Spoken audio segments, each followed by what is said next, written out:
Jaya Radha Madhava Kunja Bihari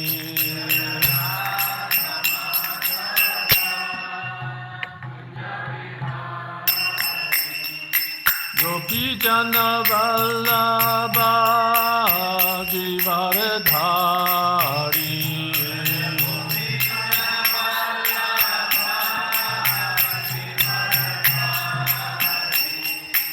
Yashoda Nandana Braja Jana Ranjana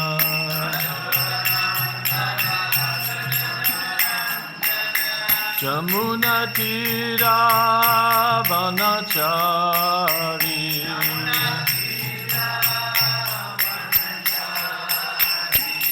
Jaya Radha Madhava Kunja Bihari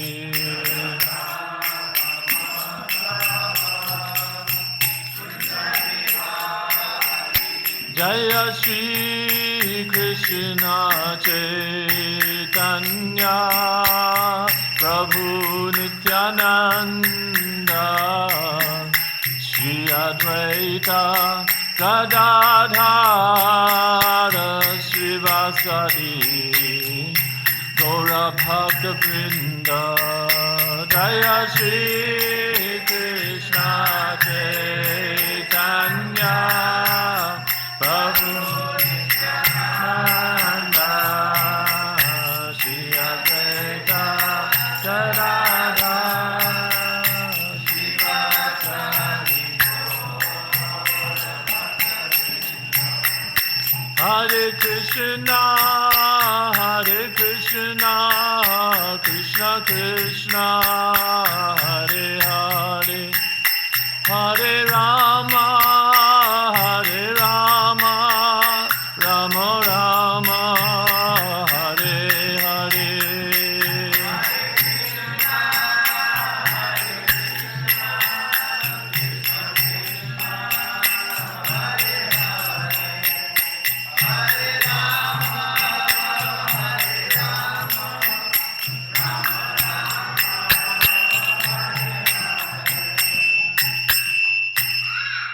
Jai Shri Sri Radha Madhava Ki Jai, Shri Sri Panchatattva Bhagavan Ki Jai, Shri Sri Gauranitai Ki Jai.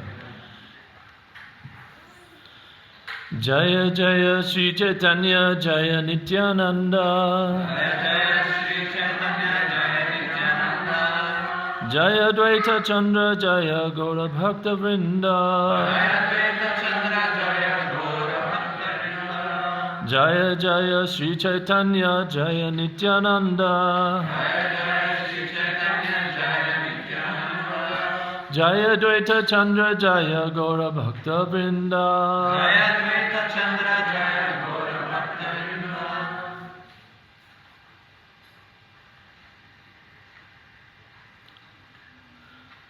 Gopinatha Singha Eka Caitanya Radas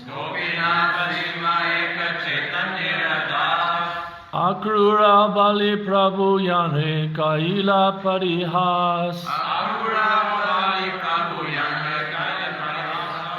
Gopinatha Singha Eka Caitanya Radas Akrura Bali Prabhu Yanre Kaila Parihas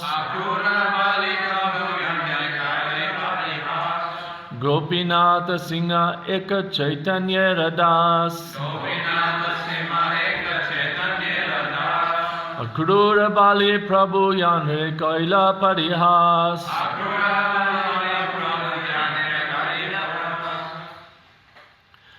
Gopinatha Singha of the name Gopinath Singha Eka 1 Chaitanya Das, servant of Lord Chaitanya.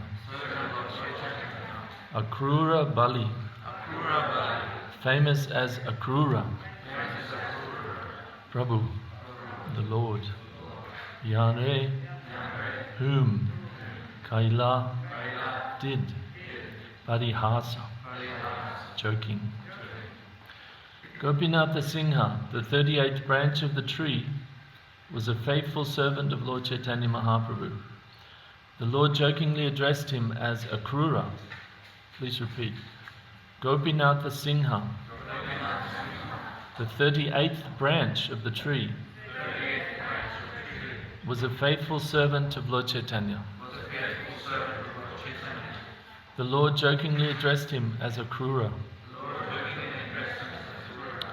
Purport by His Divine Grace A.C. Bhaktivedanta Swami Prabhupada. Srila Prabhupada ki jai. Actually, he was Akrura, as stated in Gaura Ganesh Deepika. Text 77. Bhagavati Devananda Vakreshwara Kripate Bhagavatera Bhakti Arta Paila Prabhu Haite. Devananda Pandit was a professional reciter of Srimad Bhagavatam, but by the mercy of Vakreshwara Pandit and the grace of the Lord, he understood the devotional interpretation of the Bhagavatam. Purport by Srila Prabhupada. In the Caitanya Bhagavat Adi-lila chapter 21, it is stated that Devananda Pandit was an inhabitant of the same village in which the father of Sarvabhauma Bhattacharya, Visharada, lived. He was a professional reciter of Srimad Bhagavatam, but Lord Chaitanya Mahaprabhu did not like his interpretation of it. In the present town of Navadvip, which was formerly known as Kulia, Lord Chaitanya showed such mercy to him that he gave up the Mayavadi interpretation of Srimad Bhagavatam and learned how to explain Srimad Bhagavatam in terms of bhakti. Formerly, when Devananda was expounding the Mayavadi interpretation, Srivas Thakur was once present in his meeting, and when he began to cry, Devananda's students drove him away.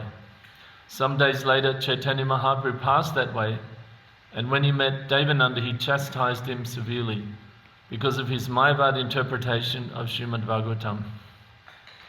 At that time, Devananda had little faith in Sri Chaitanya Mahaprabhu as an incarnation of Lord Krishna. But one night, sometime later, Vakreshwara Pandit was a guest in his house, and when he explained the science of Krishna, Devananda was convinced about the identity of Lord Chaitanya Mahaprabhu. Thus he was induced to explain Srimad Bhagavatam according to the Vaishnava understanding. In the Gaura Ganesh Deepika, it is described that he was formerly Bhaguri Muni, who was the Sabha Pandit who recited Vedic literatures in the house of Nanda Maharaj.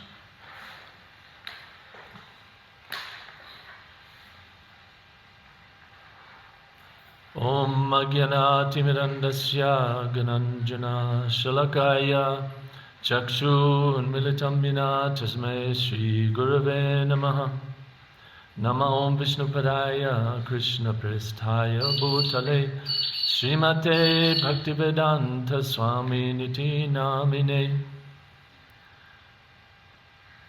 The pastime is given here of Devananda Pandit and Vakreshwara Pandit.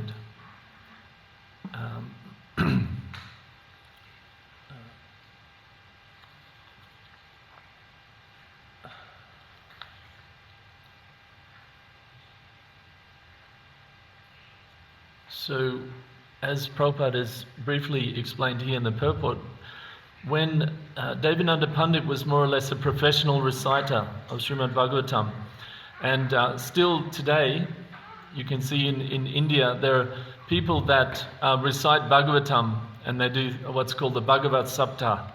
Saptah means like 7 days, and they do sort of a recreation of Shukadeva Goswami explaining the Bhagavatam to Maharaj Parikshit in 7 days. But of course,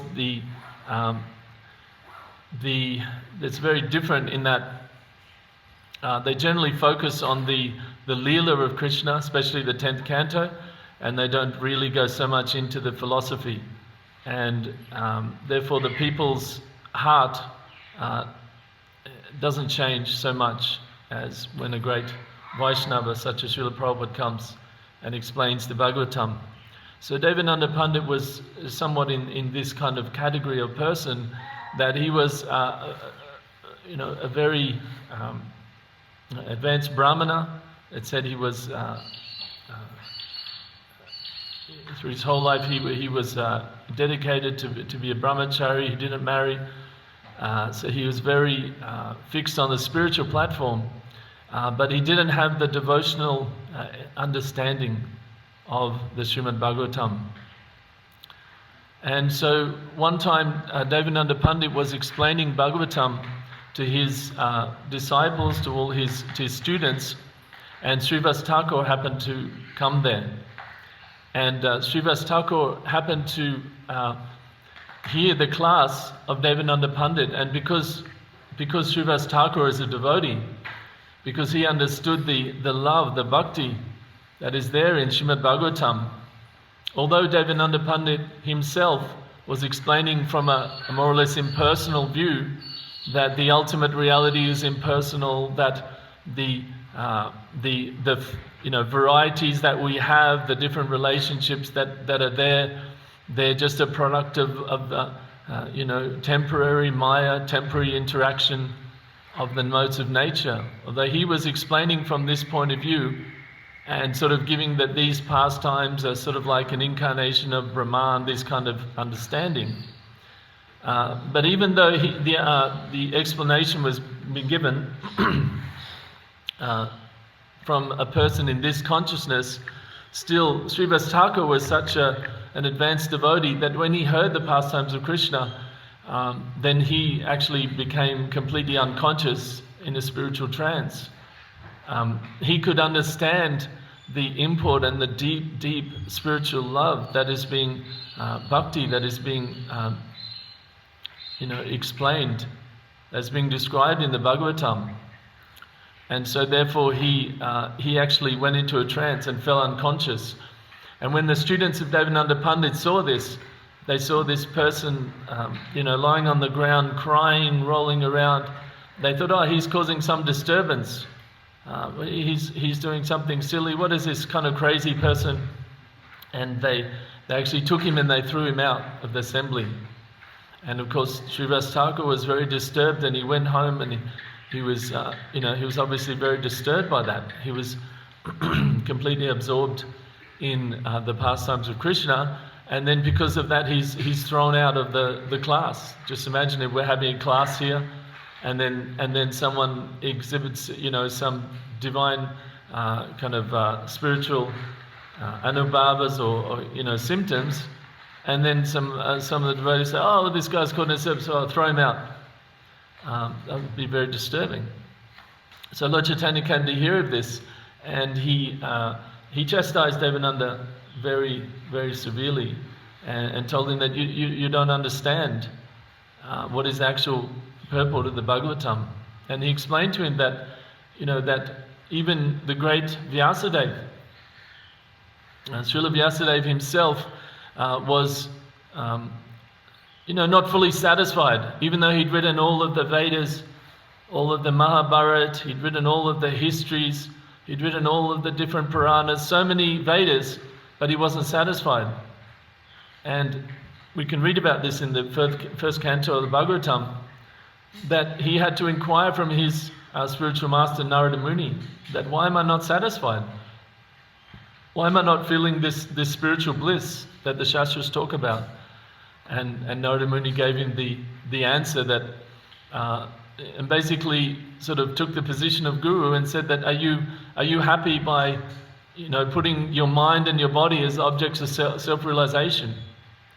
In other words, you've described so many different Shastras, so many different pastimes, but they're all about Dharma and Artha, Kama, Moksha.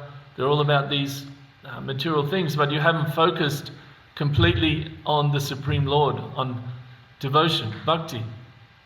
And of course the Bhagavatam goes on from there. Savai pumsam paro dharmo bhakti yato bhakti ahokshade. That the bhakti, the service to the Supreme Lord and his consort Srimati Radharani, this is the highest stage of life. It's the highest position, and it's the ultimate position of the living entity. And of course Lord Chaitanya's teachings explain that more and more. Jiva Rasrup Hoy Krishna and Nityadas. So still Devananda, he didn't have such a great faith in Lord Chaitanya, even after being chastised directly by the Lord.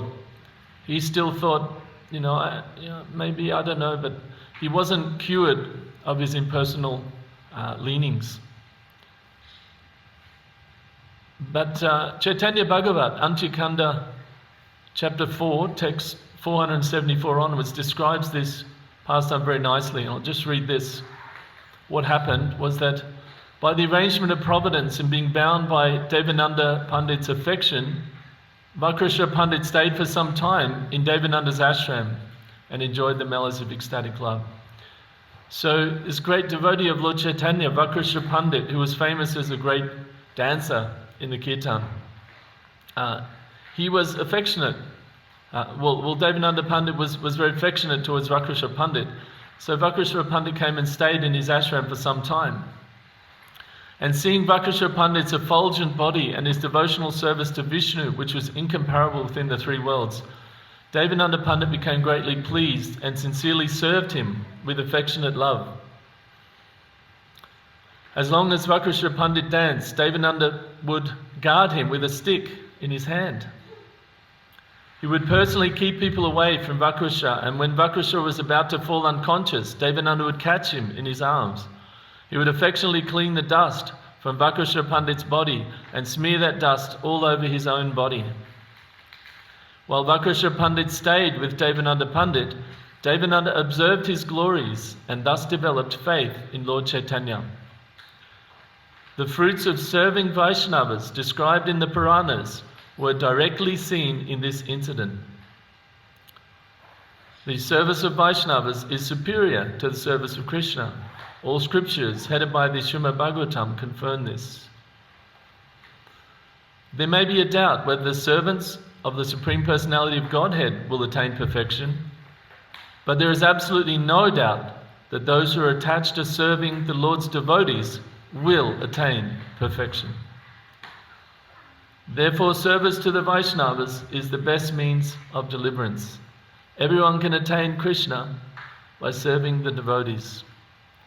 It's described in Chaitanya Caritamrita that Lord Chaitanya is like a great artist, and he's painting these amazing pictures. He's creating these amazing things, and his art, his tools are his devotees. Through his devotees, and we know that Lord Chaitanya himself came to establish the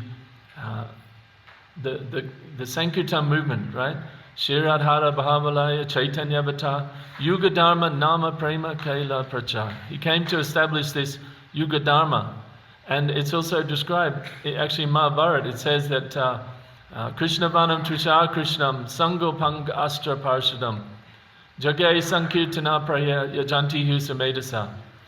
So this Sangopanga Astra, the Sangha, his devotees, Anga, his limbs, his devotees, his associates, they're his weapons. They're his weapons, just like Lord Ram had his bow, and all the different incarnations of the Lord have chakras, they have different weapons. But the Lord Chaitanya has his devotees, and his devotees are actually his weapons. And he's using his devotees to kill the demons. But what is the demons in Kali Yuga? The demons in the heart of everyone, actually. The demon in the heart of us, Kali Yugarites. Lord Chaitanya is killing with the weapons of his devotees. So it's very, very important that we learn these pastimes of Lord Chaitanya. We read Chaitanya Caritamrita. We understand, we hear about these weapons of Chaitanya Mahaprabhu, that are his devotees, and they're all being written down by Krishnadas Kaviraj from the notebooks of Swarup Damodar, from the Murari Gupta's notebooks, different notebooks of people who were there, Raghunath Das Goswami. And we have to know what Lord Chaitanya has taken such a trouble to come and give us these pastimes, which are all there to purify our heart. We just have to take the trouble to read them. We have to take the time to read those pastimes and meditate on them and understand what is the lesson that is being given here. Chaitanya Charitamrita is full with such pastimes like this. So this pastime, is definitely explained here in the Chaitanya Bhagavat, that service to the Vaishnavas is the best means to deliverance, right? And this pastime is explaining that. Of course, we know there's that verse by Lord Shiva to Parvati Devi, where he says, Aradhananam sarvesham Vishnu aradhanam param tasmat parataram devi tadiyanam samacharam. That service to Lord Vishnu is the highest. Lord Shiva himself says that. Service to Lord Vishnu is the highest form of worship.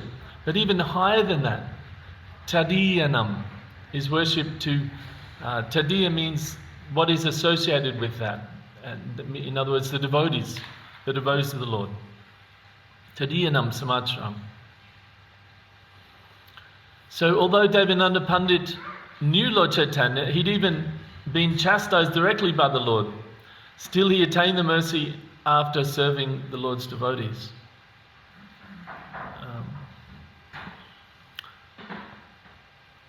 So in Srimad Bhagavatam, Canto 1, Chapter 12, Text 17, in the purport, Srila Prabhupada says this, when he's explaining the point that service to the devotees is really essential, and it's the mark of a devotee who is actually becoming more advancing in the process.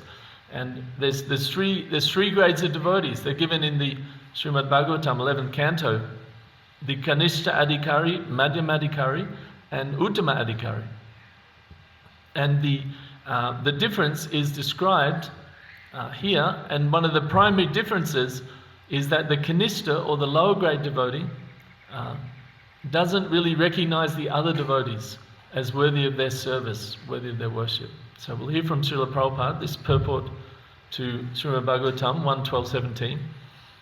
Srila Prabhupada said, "Those who go to the temples of the Lord and offer worshipful respect to the deity without sufficient knowledge in the theological science, and therefore without any respect for the devotees of the Lord, are called materialistic devotees, or Kanishta Adhikari, the third grade devotees.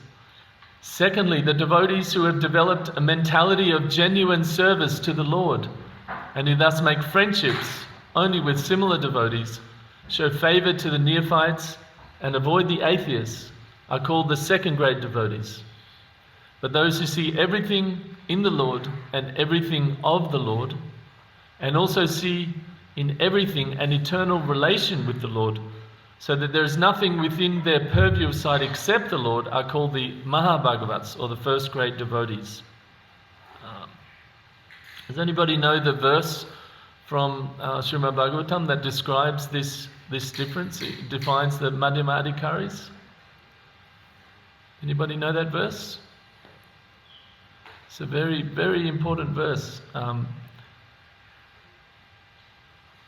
I know you've just come for class, and I'm not your guru, therefore I can't say you should do this or that. But I humbly beg that any devotees who are philosophically minded at all, it's very, very important to learn these slokas. These slokas are the concentrated philosophy, just concentrated essence of these points. And if you learn these slokas in Sanskrit, your whole life you'll be contemplating on these slokas and seeing the world through the eyes of these scriptures. This is very, very important to know. Slokas. Even if we just learn a few slokas, we'll get the taste for it, and we might want to learn some more.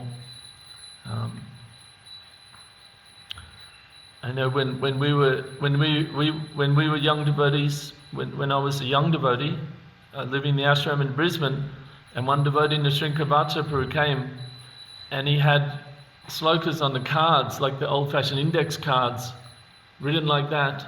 The sloka on the front, he had the meaning of each Sanskrit word under each word, and then on the back the translation I thought that was so amazing. So I kind of did the same thing.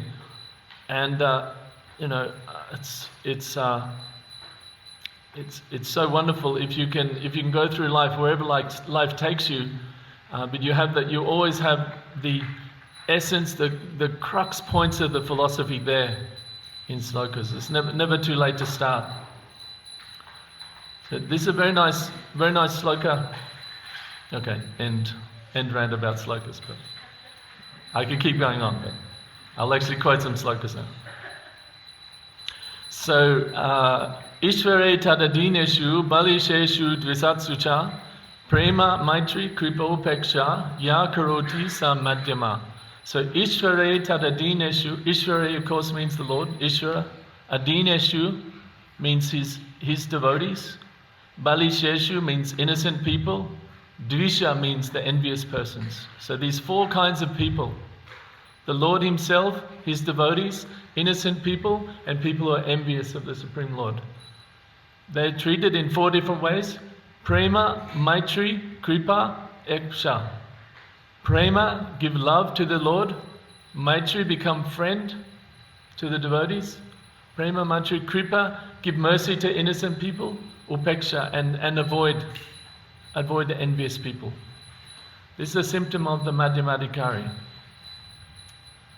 So this is the we might say, there are some sort of people who practice a type of religion, and they can go throughout the week and sort of do all kinds of abominable things and try to lord it over everyone else in the material world, and then at the end of the week come before the Lord and saying, "Oh Lord, please give me your blessings.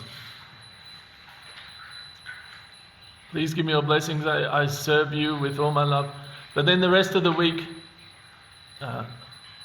just trying to exploit others. So this is an extreme example, but this is an extreme kind of kanishta mentality, that there's the Lord and that's it, nothing else. But the more advanced thing is that actually the devotees of the Lord, he is very pleased when we serve the devotees of the Lord. Prabhupada said that it's like if you meet a man and he's walking along and he has a dog, and you give the dog a little lolly. I think Prabhupada used the word lozenge. Very, very sweet. And then that man says, "Oh, wow, thank you." When the dog is pleased, then suddenly the man's pleased. "Oh, he pleased my dog. Oh, very nice." So Krishna is very pleased. And also, we might say that serving the devotees kind of keeps it real. Keeps it real, because if we're not real, the devotees can feel it and they can tell us that the reciprocation is there. It's in real time. Real time. We might think, "Oh, I'm so devoted to the Lord, I'm offering such beautiful prayers." But really, how do we know the Lord is reciprocating with us or not? Of course, the Lord does definitely directly reciprocate with us when we serve the deity, we serve Lord Jagannath, take him on Ratha Yatra. There's so many ways we serve the Lord, and we feel that in our hearts. Yes, the Lord is pleased with us. But serving the devotees is a very direct reciprocation. And it's interesting here, even in this pastime of Devananda Pandit and Vakrusha Pandit, he said that, where is it? Seeing Vakrusha Pandit's effulgent body and his devotional service to Vishnu, which was incomparable, Devananda Pandit became greatly pleased and sincerely served him with affectionate love. So it's right there, right? When we serve the devotees, there's a reciprocation. There's a reciprocation with the devotees. And when we serve with sincere love, even with just serving prasadam or helping out a devotee in some way, helping them with their service. Of course, the Rupa Goswami has given the 6 ways that we can exchange love. By inquiring submissively, by revealing our mind to another devotee, so discussing things, by giving prasadam, accepting prasadam, and what's the third one? Gifts, giving gifts and accepting gifts. So these are the prime 6 ways. But it's very real when we're serving the devotees. It's real, it's right there. And it also engages our mind, engages our words and our bodies. We're actually working, we're actually cooking some prasad, we're doing something. It engages our emotions, everything are engaged in that. Just a comment, this is also one great feature of Grihastha Ashram, that we're naturally living with devotees. Of course, the brahmacharis are also living in the ashram, but the grihasthas, they're living with other devotees. And we know Krishna says in Gita that if you've done devotional service, then you have a chance to come back and take birth in a family of people who are also doing devotional service. So the children who are born into this, there has to be some past that they're doing devotional service and they come to continue that devotional service. So what an intimate service you can do for a devotee, then actually give them a body and train them from a very young age and immerse their world in Krishna consciousness. You can play kirtans and bhajans in the house and be talking about Krishna conscious things. So what an amazing service that can be done to a devotee, to actually bring them up in a Krishna conscious environment, so that whatever they do in life, they will feel like, my grounding, where I came from, what's real to me, what's my original is as a devotee, in that association with Krishna and his devotees. This is a great service that can be done. And we see Srila Prabhupada really appreciated that he was born in a family of devotees. He said, I had that great fortune. He said, as did his spiritual master, Bhaktisiddhanta Saraswati, to be born in the great family of Bhaktivinoda Thakur. So this is one, amazing benefit of Grihastha Ashram. That's a very intimate service one can do for a devotee from the very beginning of their life.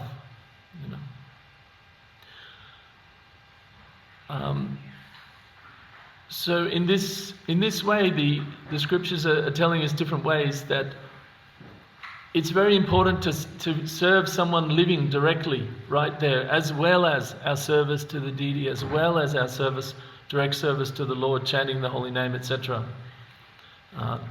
In Bhagavad Gita, the essence of getting knowledge is described there. Tad vidhi pranipatena pariprashnena sevaya upadekshanti te jnanam jnaninas tattva darshina. So one has to approach an advanced devotee, a guru, one has to inquire from them, and then one has to render some service. So the same principle of service is there. Just like Devananda, he was standing there, he knew Vakreshwar Pandit was going to dance, and he's going to dance in ecstasy. And at some point he's going to fall down.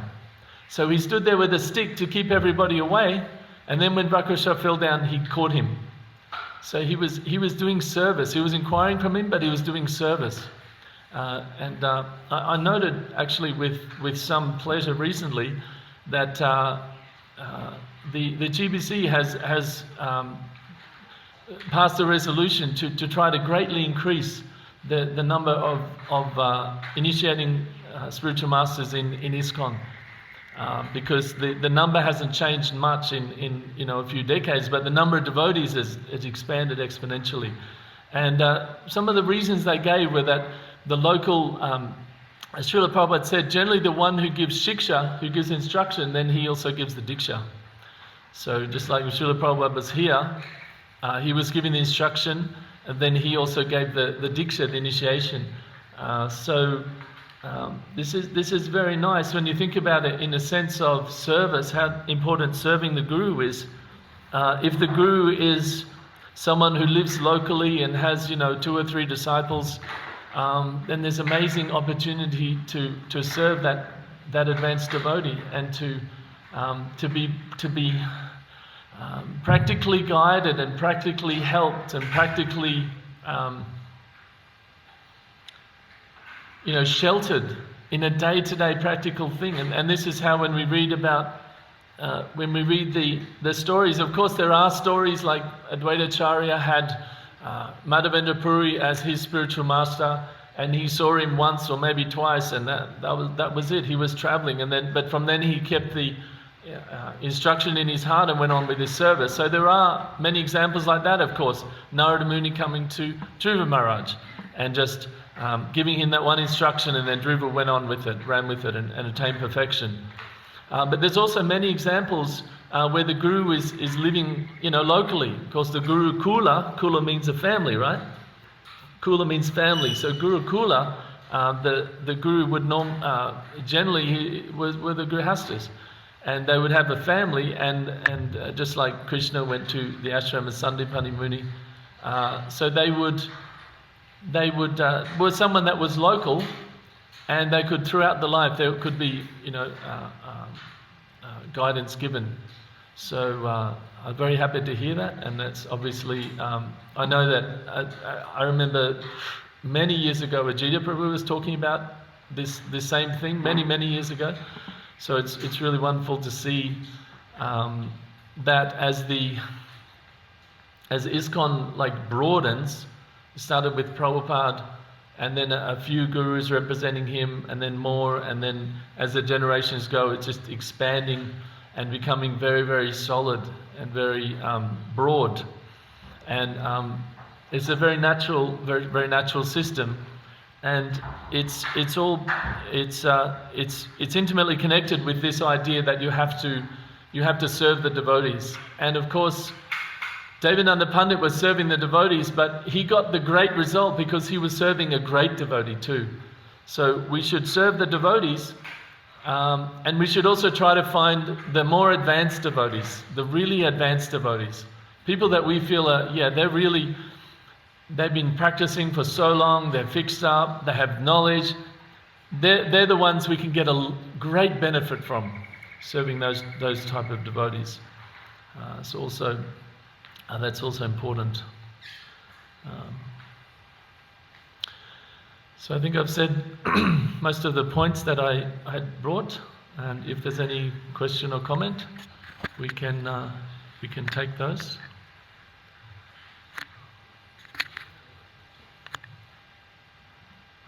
Or we can take prasad early. Vasu Prabhu.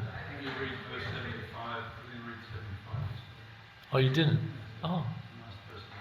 Okay, sure. Yep. Yes, Vasupa. Oh, we have to keep this going, so I've got this all a while to get him out.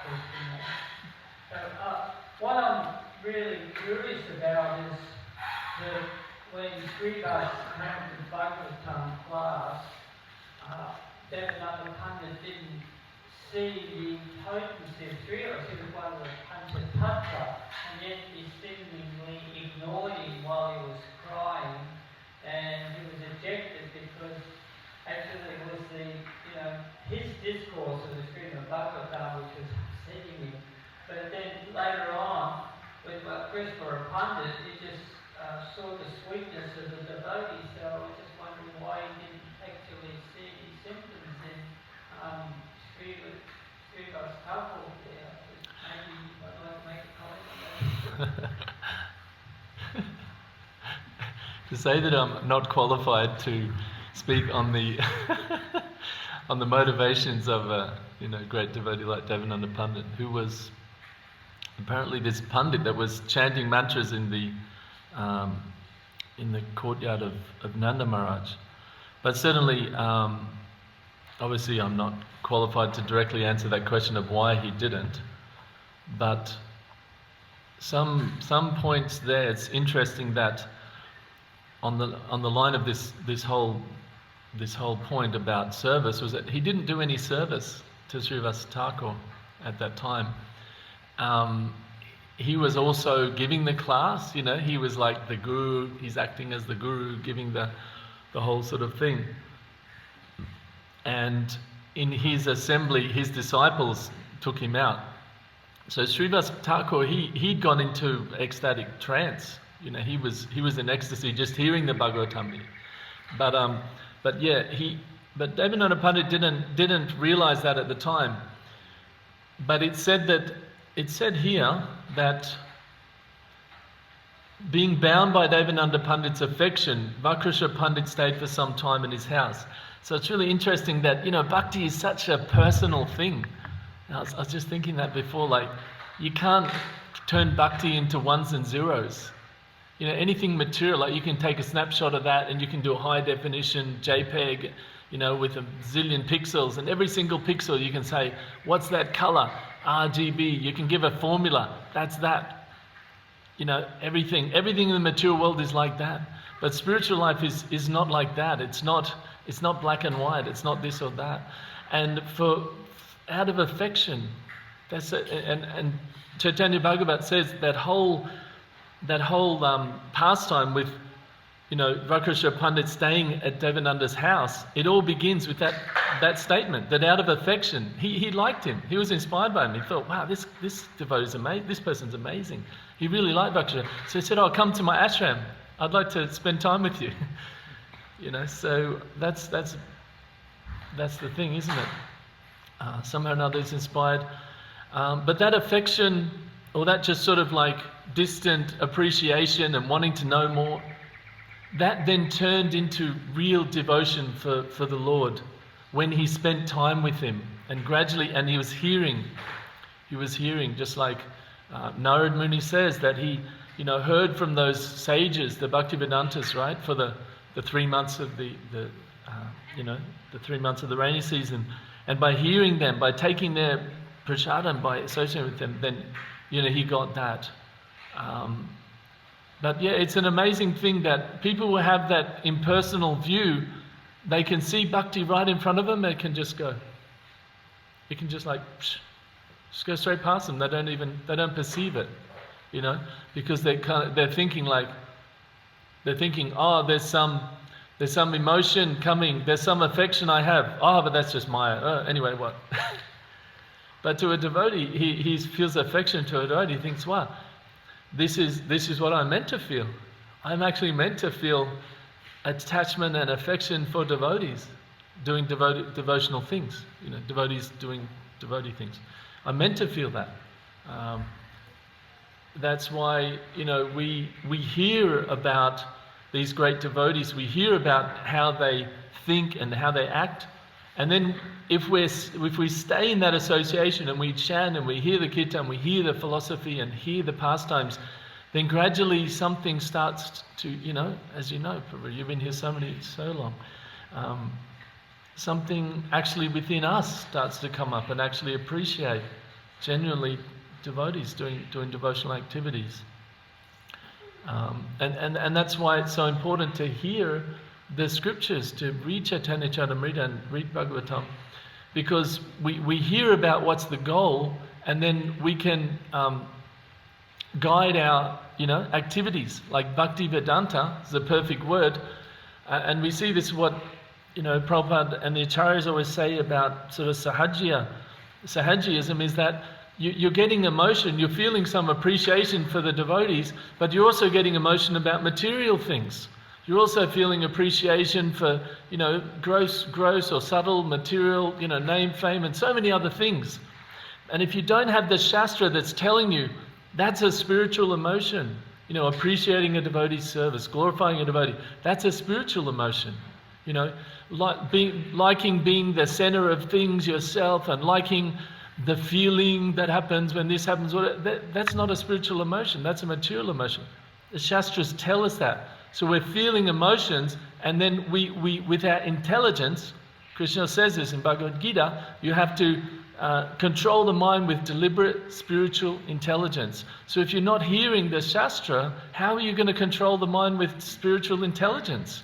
It's not possible. You have to get that spiritual intelligence from Guru and Krishna. And then we can guide our emotions in the right way, you know. So it is all about emotion, but those emotions have to be guided in the conditioned state, because in the conditioned state we're still attracted to mundane things. We're still attracted. We have some emotion for Krishna, we have some emotion for Maya, and as we go along, we, you know, try to increase one and try to give up the other. So, thank you for the question. So sweet. All right. Yes, Haribol. We need the mic. Thanks for your class. I was just wondering what method you found to be most effective for learning slokas, because I've found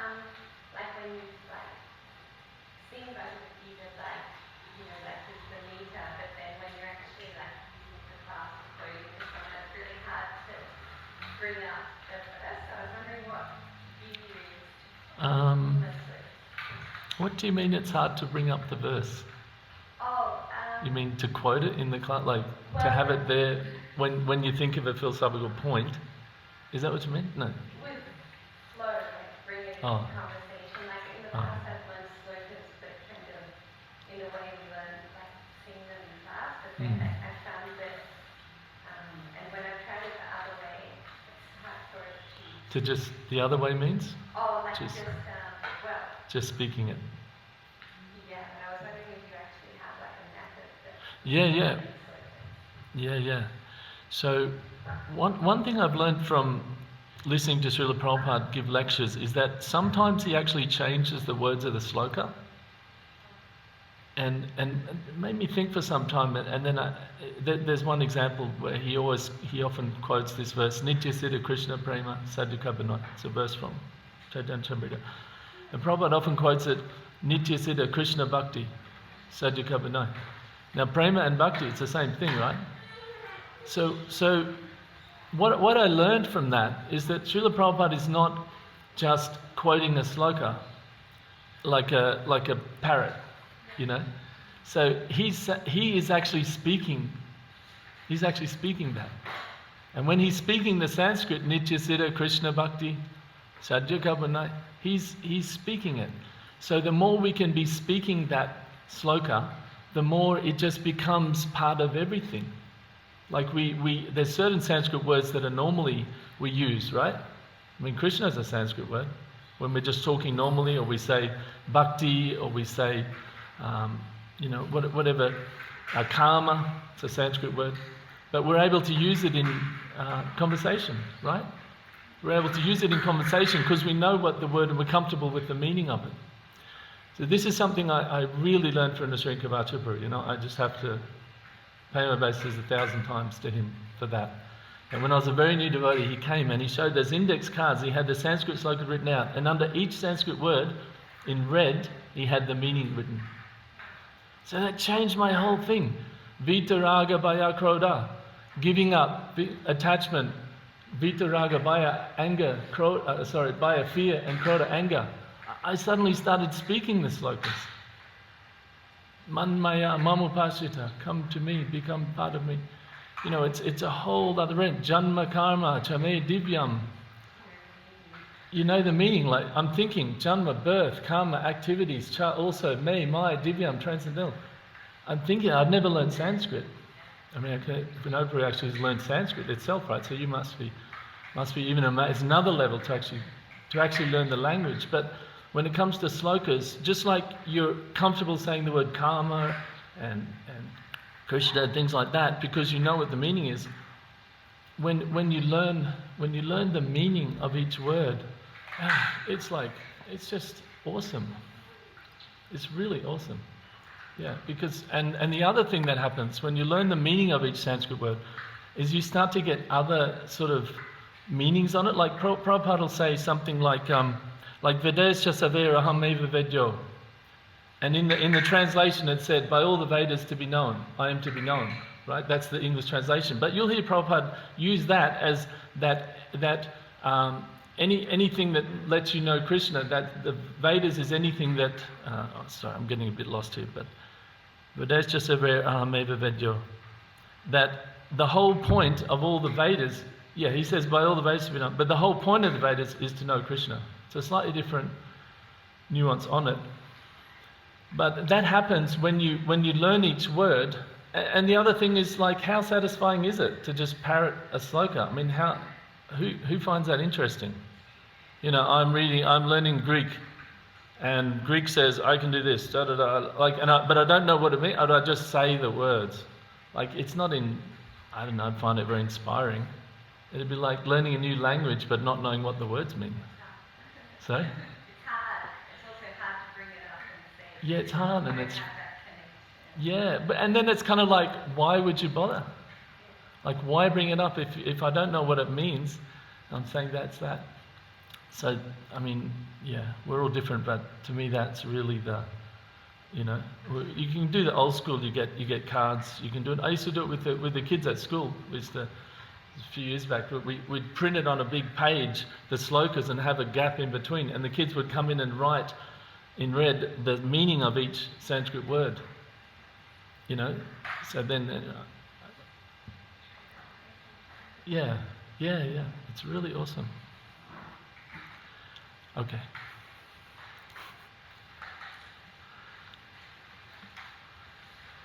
Srila Prabhupada ki jai. Chaitanya Caritamrita ki jai.